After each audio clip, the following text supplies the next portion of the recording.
have started with chapter number 3, fiber to fabric, and in the previous video we have studied about the silk, that is the life cycle of silk moth we have studied. Okay, so before starting this lecture we just recall what we have studied in the last lecture. Okay, so in the life cycle of silk moth we have studied the 4 stages of silk moth. हम लोगों ने 4 stages देखी थी.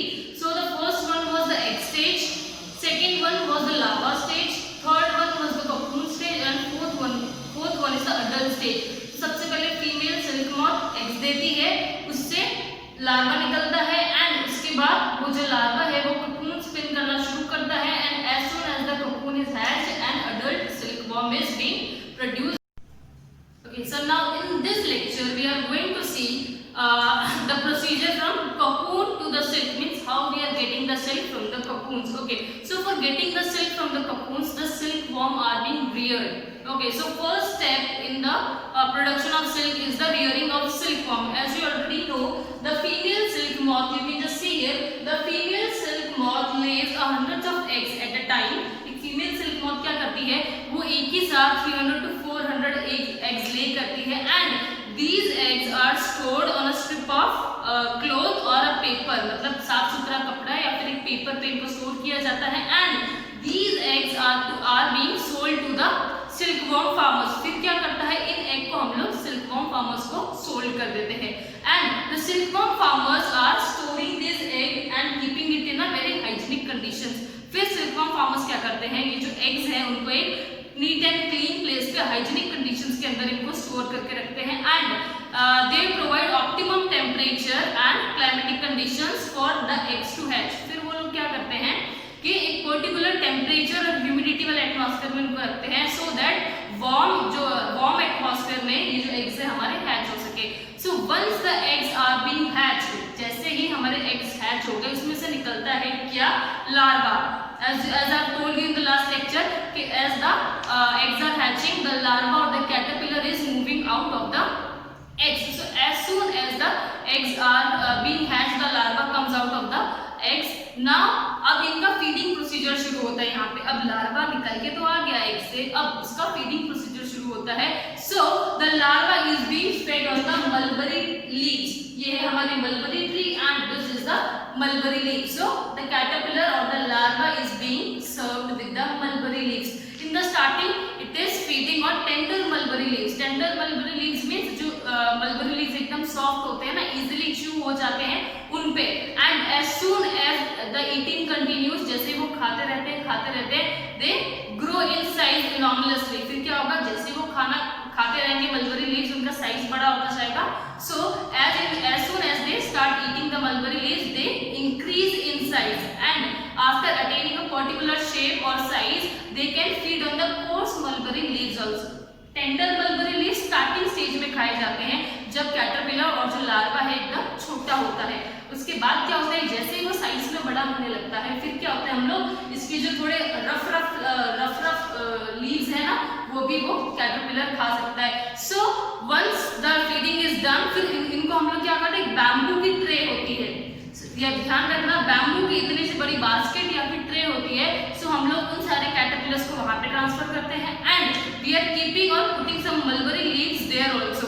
फिर हम लोग क्या करते हैं, we are transferring the larva और the caterpillar in that particular this big one bamboo basket with the mulberry leaf. So they continue with their eating procedure and एक स्टेज ऐसी आ जाती है जब वो लोग खाना बंद कर देते हैं. उन्होंने खा के अपना साइज बढ़ा लिया. Now what happens in that particular tray only small जो छोटी छोटी डंडी होती है ना, इतनी ब्रांचेस जो छोटे ट्विग्स आते हैं, जो डंडी होती है वो बैम्बू बास्केट में प्लेस किए जाते हैं. क्यों, ताकि जो कैटरपिलर या फिर जो लार्वा है वो अपना कोकून बनाने का प्रोसीजर स्टार्ट कर सके. Understood. So once the feeding of the caterpillar is done, the caterpillar starts spinning its cocoon around the twigs by taking the support. वो caterpillar उस twig पे या particular branch पे चढ़ जाता है and it starts spinning its cocoon and it takes about 2 to 3 weeks to spin the cocoon. वो जब एकदम oval shape में, ये देखो यहाँ पे हमारे cocoons बन गए हैं, so इस टाइप के cocoons बन जाते हैं. Then what happens? As soon as the cocoon is built up, drastic changes is taking place inside the cocoon. cocoon एक बार बन गया हमारा, उसके बाद क्या कर रहा है, जो लार्वा या जो कैटरपिलर है उसका क्या है डेवलपमेंट और बढ़ता जा रहा है, वो धीरे धीरे ककून के अंदर ही कैटरपिलर या फिर अडल्ट में बदलता जा रहा है। Now what happens once the cocoon is being prepared, एक बार हमारा ककून प्रिपेयर हो गया, now what happens we are rearing the silkworm. अब कैसे, अब ककून बनने का काम हो गया, अब हम लोग क्या कर रहे हैं, we are taking that particular cocoon, एक साथ बहुत सारे ककून बन गए हैं, so we are taking all that cocoon and keeping it in the boiled water. हम लोग क्या करेंगे, थोड़ा पानी गर्म करते हैं और उन ककून्स को उस पानी में डाल देते हैं। अब उसमें डालने से क्या होगा, उसमें डालने से होगा अंदर का जो एडल्ट मॉथ है ना वो डाई हो जाएगा, मतलब मर जाएगा, ककून के अंदर का जो एडल्ट मॉथ है वो मर जाएगा। And once the larva of the adult moth is being died, फिर हम लोग क्या कर सकते हैं, उसको ब्रेक करके हम लोग उसका सिल्क फाइबर्स निकाल सकते हैं। So the procedure where we can just take out the silk from the particular cocoon, that is called as the rearing of the silkworm or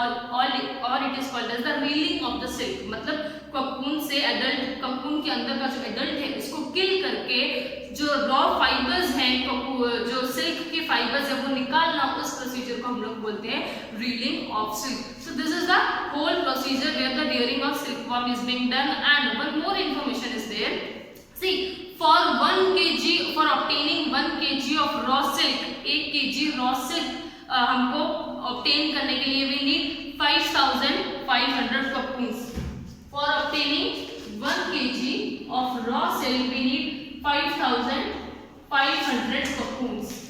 so silk वैसे ही बहुत महंगा होता है, so this is the reason because इतने सारे cocoons को इकट्ठा करके उसमें से adult moth को मार के silk obtain करने के बाद भी हमको इतने 5500 cocoons को किल करके भी जो भी हमारे पास खाली 1 kg सिल्क ही आ सकता है। So that is why the price और the cost of the silk is very expensive. Now let's just see what we have studied. So the first stage is the silk moth, the female silk moth laying its eggs.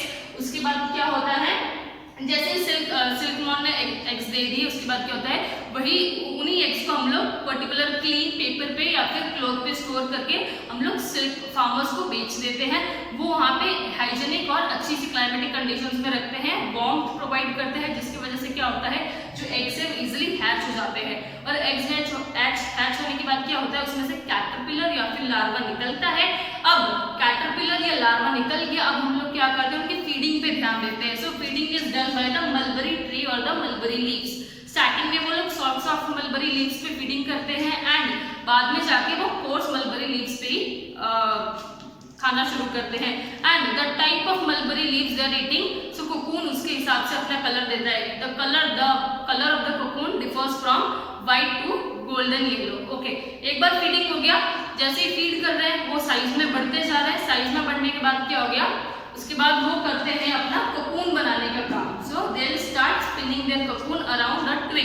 छोटी छोटी branches रखी जाती हैं पेड़ों की, या फिर ऐसी छोटी छोटी डेलिकेट सी ब्रांचेस रखी जाती हैं उस बैम्बू की बास्केट में। फिर क्या करता है, कैटरपिलर अपना कोकून्स बनाना शुरू करते हैं। So as soon as the caterpillar spin its cocoon, उसका कोकून बन के रेडी हो जाता है। एंड उस कोकून के अंदर जो एडल्ट, जो हमारा लार्वा था या कैटरपिलर था, वो क्या करता है और ग्रो होना शुरू करता है। तो वो धीरे धीरे अडल्ट में चेंज होने लगता है। बट हमको अडल्ट का कुछ काम नहीं है, हमको सिल्क ऑब्टेन करना है। So what happens, as soon as the cocoon is being ready, we are taking that particular cocoon and boiling in the hot water. हम लोग क्या कर रहे हैं, उसको गर्म पानी में डाल दे रहे हैं। उससे क्या होगा कि गर्मी मिलेगी एंड जो कोकून के अंदर वाला कैटरपिलर है या फिर जो लार्वा है वो क्या हो जाएगा, मर जाएगा। मरने के बाद हम लोग क्या करेंगे, उसमें से सिल्क फाइबर्स अलग कर देंगे and this process is called as the reeling of the silk. Okay, so this is all about how the silkworms are being reared for getting the silk. Okay, so here comes the end of the chapter. Okay, so let's recall ki in this chapter what we have studied. Okay, so we have started with in this chapter we are studying about animal fibers. We have studied about two animal fibers, that is wool, and the second one is the silk fiber. In the wool we have studied the animals that yields wool, and उसमें कौन-कौन से animals थे? It includes yak, it includes sheep, it includes camel, it includes goat. And वो कौन-कौन से particular place पे पाए जाते हैं, मैंने उसकी information भी दी थी आपको। Then we have studied about the procedures or the methods of production of wool. Wool कौन-कौन से प्रोसीजर से गुजरता है ताकि पर्टिकुलर फैब्रिक मिल सके, and we have studied about that also. So उसमें 7 स्टेप्स इन्वॉल्व थे. Let's recall that also. So first was the shearing process, जहाँ पे हम लोग शीप के बाल निकालते हैं. Then comes the scoring process, जहाँ पे हम लोग वूल को वॉश करते हैं सूप वाटर से. देन द ग्रेडिंग प्रोसेस, जहाँ पे अलग अलग वुल फाइबर्स को सेपरेट करते हैं कि अच्छी क्वालिटी ऑफ वुल को हम क्लोथिंग के लिए यूज करते हैं, एंड जो वुल हमको पैरों से मिलती है शीप की, उसको हम लोग कारपेट्स बनाने के लिए यूज करते हैं. Then moving on to the next one, that is carding process, जहाँ पे हम लोग वुल फाइबर्स को स्ट्रेट करने का काम करते हैं. Then comes the spinning process. वहाँ पे क्या होता है, जो स्ट्रेट फाइबर्स है हम लोग उसको यार्न में कन्वर्ट करते हैं. Then after comes the dyeing process. वहाँ पे क्या होता है, हमारे मनपसंद कलर्स को जो हमें चाहिए हम लोग उसको वुल को उस पर्टिकुलर कलर्स में डिप कर देते हैं. And then comes the knitting process, जहाँ पे हम लोग उनको किसी भी टाइप की क्लोथिंग में कन्वर्ट कर सकते हैं. After that we have studied about the life cycle of silkworm. वहाँ पे हम लोगों ने 4 स्टेजेस पढ़ी थी, egg, larva, pupa and the cocoon वाली जो स्टेज थी, and the adult silk moth. And the last topic we have covered in this video is the how the silkworm are being reared. So I hope you have understood the chapter, and whatever the doubt is there, just make a note of that and we'll interact in the live session. So till then, thank you and have a nice day.